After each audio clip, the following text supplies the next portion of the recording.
Well, technology is not perfect, is it? I wanted to do just a quick little impromptu live stream to recognize St. Patrick's Day, and all of a sudden we had that video glitch again where the video went out all of a sudden. Right at the very beginning, we had a number of people that had jumped on, and they're probably wondering, okay, why are we celebrating St. Patrick's Day with a black screen? And we're back to that gremlin that seems to be plaguing YouTube. The last couple of live streams, no problems at all. This live stream to celebrate St. Patrick's Day, yep, right down the toilet, which is probably not an Irish tradition.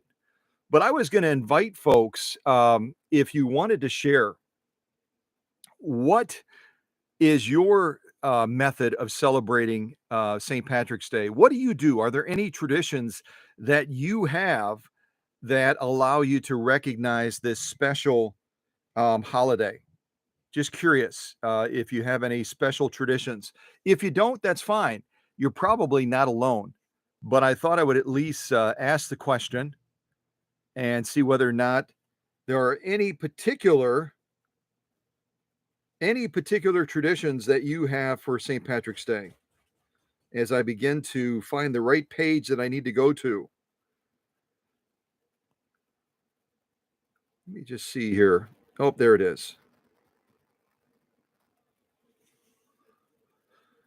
So, a lot of misunderstanding surrounding the St. Patrick's Day holiday. A lot of misunderstanding, a lot of misinformation out there. So, I thought I'd share a little bit about what I know about St. Patrick's Day, so you can add it to your bag of information as you venture out and you talk to different folks. So, first of all, St. Patrick did not grow up in Ireland. He was not Irish. He was actually from the UK, or what was then England. He was from England. And it started as a religious celebration in the 17th century to recognize St. Patrick and the arrival of Christianity in Ireland. Those are really the deepest roots of this holiday, where we turn rivers green and we drink a lot of beer and we eat corned beef and cabbage and probably regret it a few hours later, if not tomorrow. But St. Patrick really didn't come to the US right away, but when it came here, it had more of a secular flavor. And we were one of the first countries to actually recognize St. Patrick's Day as an official holiday, even before Ireland, which is kind of interesting. And the other thing that's interesting about the Irish people, does anyone know, have there ever been any production areas for sewing machines in Ireland? Curious if you know the answer to that. I had to do a little bit of digging to see if I could find the answer to that to share with you today. So what do you think? Were there any sewing machine manufacturers that actually made machines over in Ireland, which most people recognize as the birthplace of St. Patrick's Day? Any ideas? Anybody willing to kind of take a swing at it and guess as to whether or not any sewing machines have ever been made over there in Ireland? You're so quiet today, all of you. You're all quiet. Can you hear me? I hope you can hear me. I know you can see me. There's my hand. Aha! So, the answer to the question of sewing machines in Ireland, in case you ever wondered, and particularly wondered on St. Patrick's Day, which is today. And March 17th is the traditional day that we celebrate St. Patrick's Day. However, it is not the birthday of St. Patrick.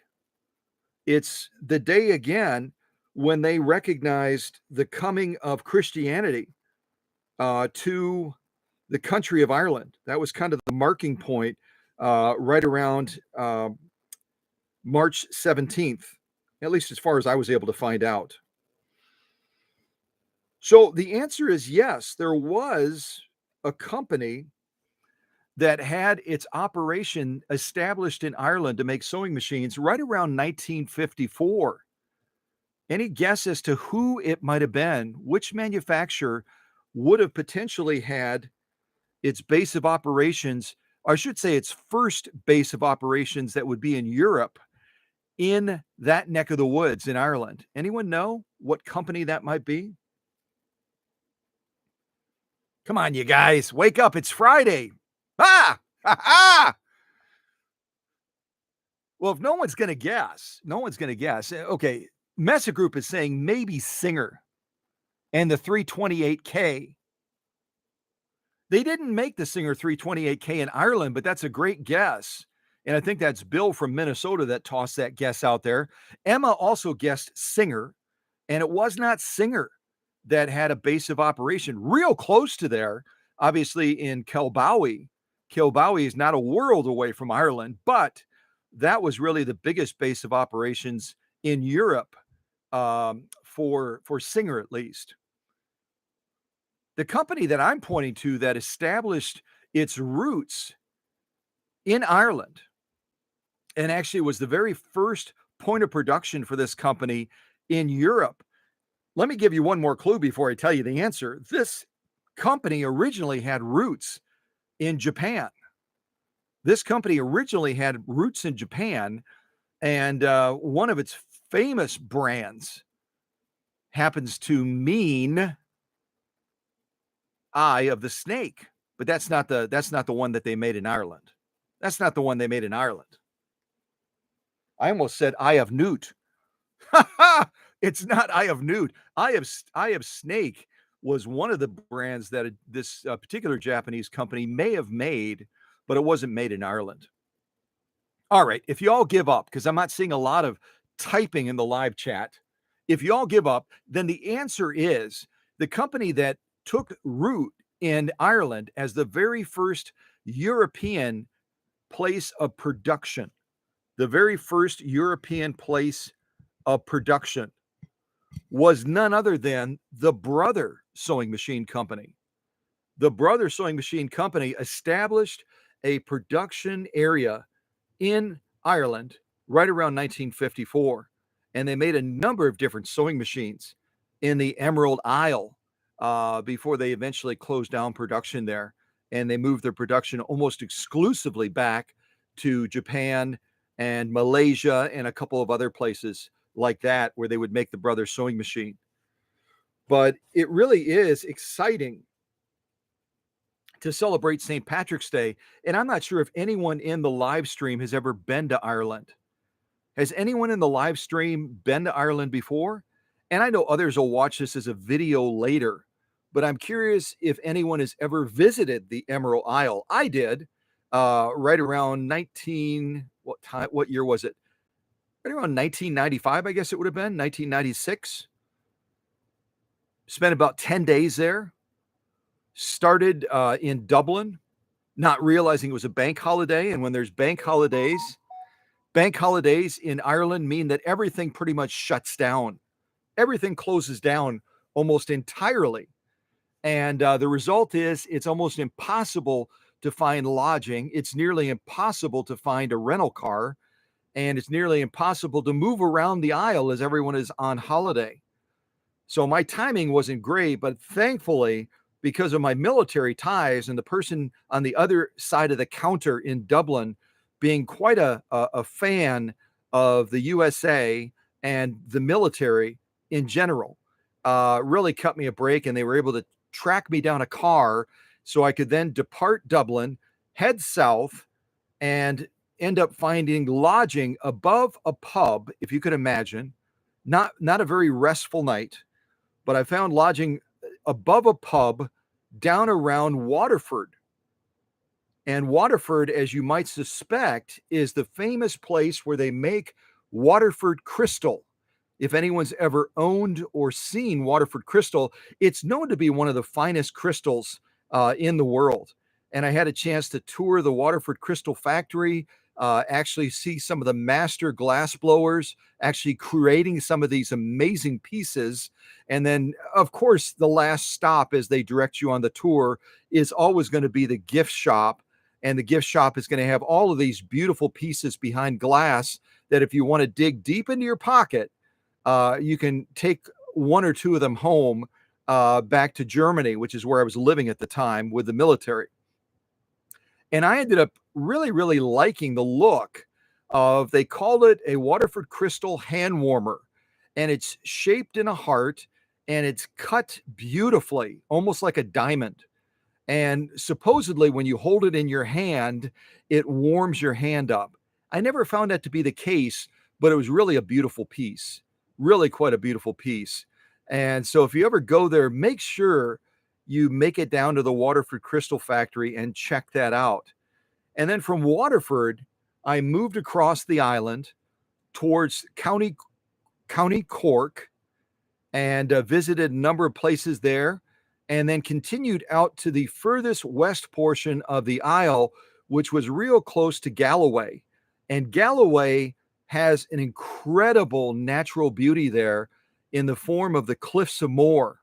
And the Cliffs of Moher are these incredible cliffs. At least back in the 1990s, you could go all the way to the edge of the cliffs, lay on your tummy, and then look over the edge and feel the warm air of the ocean rushing up the side of the cliff from about 700 feet below, and then blowing right into your face with a huge gust of warm air. It was absolutely phenomenal. And you could look down, kind of squinting because the air was rushing up so fast into your eyes. You could look down the cliff and you could watch the birds as they would swoop in towards the edge of the cliff. And then that gust of air from the ocean below would catch them and almost grab hold of them as they were in flight and thrust them up past. I got all excited and hit the camera there. It would thrust them up and push them past you from about 700 feet below, almost like a rapid elevator. It would grab these birds as they were trying to come near to the cliffs of Moher. So, anyway, I'm not trying to be a board of tourism, but if you've got any places to visit on your bucket list and you don't have Ireland, by all means consider it. And if you also, perhaps on your bucket list, had the country of France, where our dear friend Olga is from, that served in helping the Cow Country Channel for a period of time, you can always go to France first. And when you get to France, you can take a ferry from Calais, France, over to Dover, England. And then from there, you can catch a quick little flight from Dover over to Dublin if you want to do it that way. That way you can cover really 3 different countries. You can start in France, you can go to England, and then ultimately you can land in Dublin, Ireland. And then, yeah, a wonderful way to kind of capture 3 wonderful places in one little trip. They're so close in proximity, and it's so easy to move around Europe. At least it was back in the 90s when I spent quite a bit of time traveling around there. So, anyway, this impromptu is not to talk about my travel adventures or your bucket list, but why not? Because it is St. Patrick's Day, and there's so much mystery and myth about this holiday. There's so much mystery and myth about St. Patrick and the fact that he wasn't really Irish. He was actually British. And the fact that, he was taken into slavery and was imprisoned for an extended period of time because he was trying to bring Christianity to the Emerald Isle, and they didn't like it very much. So sometimes when we take a stand for things that we believe in and things that we're committed to, there can be consequences, right?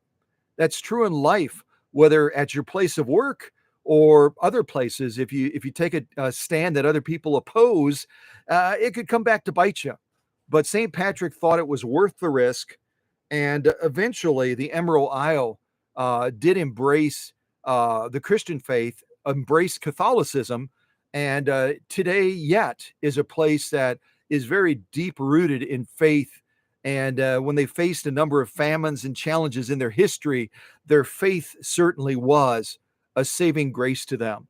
So, at any rate, along with all this blah, blah, blah, I wanted to also share what has become a little bit of a tradition in the Cow Country family around St. Patrick's Day. And that is this really, really funny I think it's funny and cute Irish prayer.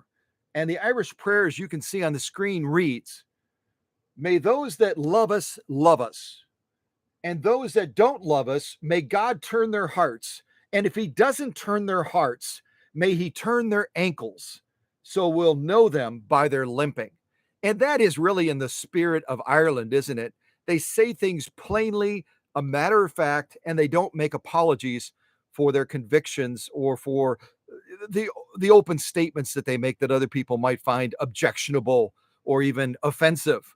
They are who they are, and they don't apologize for it. So that's one of the reasons I really enjoyed my 10 days over in Ireland. And I would encourage you strongly, if you've got a bucket list yet to fulfill, consider visiting the Emerald Isle. Certainly, there are commercialistic places there, like everywhere you go, but you can avoid them. You can get on a track of staying at B&Bs and really get acquainted with the beauty of the Irish people, as I did when I was there. And who knows, when you wake up, like I did in one of the bed and breakfasts around County Cork, you all of a sudden look up to the open window with the beautiful hills, the beautiful green, lush hills, and right outside of your window, staring at you as if to say, "Hey, who are you and why are you here?" is a cow with the biggest eyes that you can ever imagine. Scared me to death initially, and then I started laughing so loud that the innkeeper that I was staying with came over and knocked on the door and asked if I was okay and if I was going to be coming down for breakfast. Yes, and yes was my answer. And I quickly scurried down and had some wonderful Irish breakfast at this particular B&B around County Cork. So, but again, back to St. Patrick's Day, I would just be curious if anyone in the live stream or afterwards has special traditions you celebrate. I know a number of people will go to their local restaurant, and the restaurants will have the corned beef and cabbage or other Irish treats that people are accustomed to eating at this time of the year. But whatever your traditions are, I hope you make the most of them. And as the Irish say so beautifully, and I posted this on Facebook today, may the road always rise to meet you. And that's basically part of an Irish prayer that Irish people will oftentimes say at a funeral. And that's simply a message of hope, a message of recognizing good things ahead, and the fact that no matter how dark and dreary today might be, there's always the promise of better tomorrows. There's always the better promise of better tomorrows. So hope you can embrace that on this Friday. That if you're having a bad Friday, if you've had a bad week, guess what? Tomorrow is going to be brighter, and behind the clouds, there's going to be some sunshine waiting to greet you and to warm your face. And if the road has been bumpy, guess what? The road is going to smooth out and you'll have a beautiful next week or a beautiful weekend. So, hope you have a great time. Hope you had a little bit of enjoyment in learning a little bit more about the real roots of St. Patrick's Day. It's not about green rivers, it's not about drinking a lot of beer.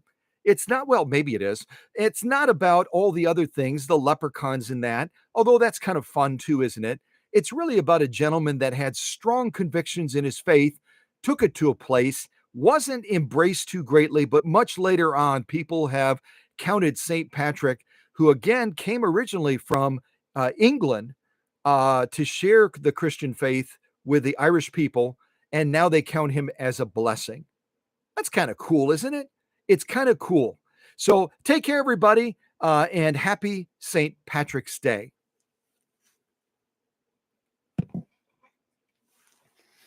Oh, yeah. Hi, Kathy. Yeah, not a lot of people in the live chat. I can say hello to everyone in the live chat, like in a hiccup. I can say good morning to Emma and good morning to Messa Group, aka Bill, and good morning to Cindy. Good morning to Cindy. Good morning to Kathy King. I need to pick different reading glasses. They're not working too well. So, any rate, I don't know if you'll be able to hear the music. Probably not. But I'm going to put on a little bit of Irish music, and maybe you'll catch a little wink of it. Possibly.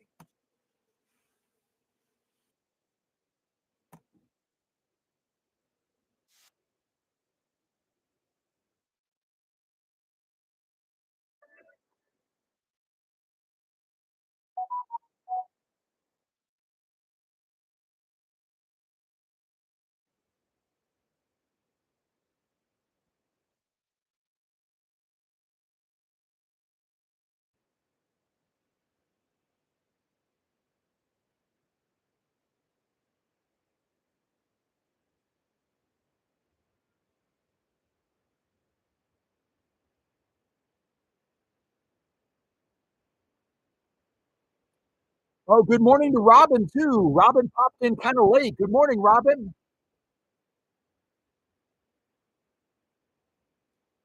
And good morning to Al Koss. We just wrapped this up. I'm gonna kill the music real quick. We just wrapped this up with this impromptu live stream talking about St. Patrick's Day since it's St. Patrick's Day today. And I shared a little bit about the details of St. Patrick, the roots of the holiday, and share some other blah blah blah. So you have to rewind and check it out. We will not be having, I did not mention this, we will not be having a live stream tomorrow. I'm right in the middle of 2 machines, both of them German. One that is gonna be heading back to Oregon, the other one is gonna be heading back to Colorado, and, I'm not done with them yet, so I have nothing to present tomorrow, so we're gonna skip tomorrow. So kind of fun to get together just briefly today to recognize St. Patrick's Day. So again, great to see everybody, great to see everybody. Have a blessed weekend as you reflect back on, all the good things in your life, and like the Irish said so well, "May the road always rise to meet you. May the road always rise to meet you. Always better tomorrows," right? Take care, everybody. God bless. Bye.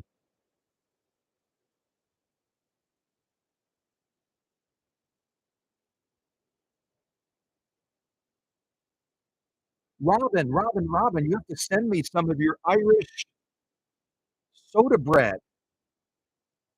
Pack up some and mail it to the workshop. Please, please, please. That way I can try it on a live stream and tell everyone what a wonderful baker you are, and, everyone then is gonna wanna know how they can get a piece of the Irish soda bread. Yeah, they will. But, yeah, they're not gonna get any, just me. So hopefully you'll send some from Minnesota to Wisconsin, and I can enjoy your cooking. That would be wonderful. Alright, take care, everybody.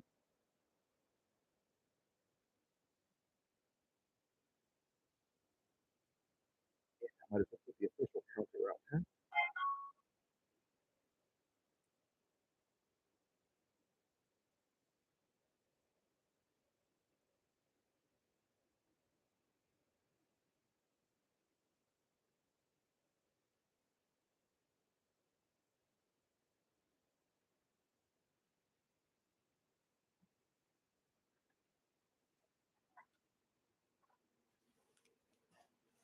Yeah, let's do that. That works a lot better.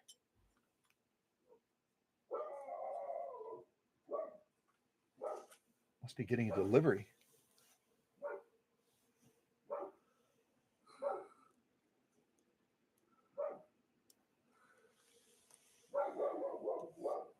That sounds like a sewing machine being delivered.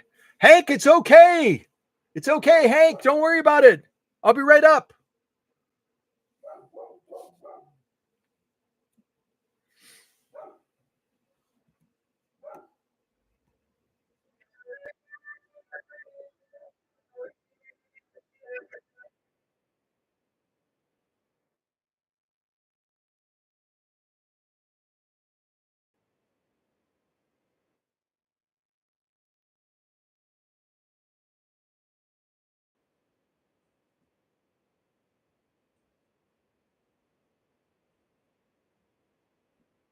Well, our time is up already. Everybody take care. God bless. And thanks for jumping on real quick on this busy Friday to celebrate a brief moment of St. Patrick's Day. Take care. See ya.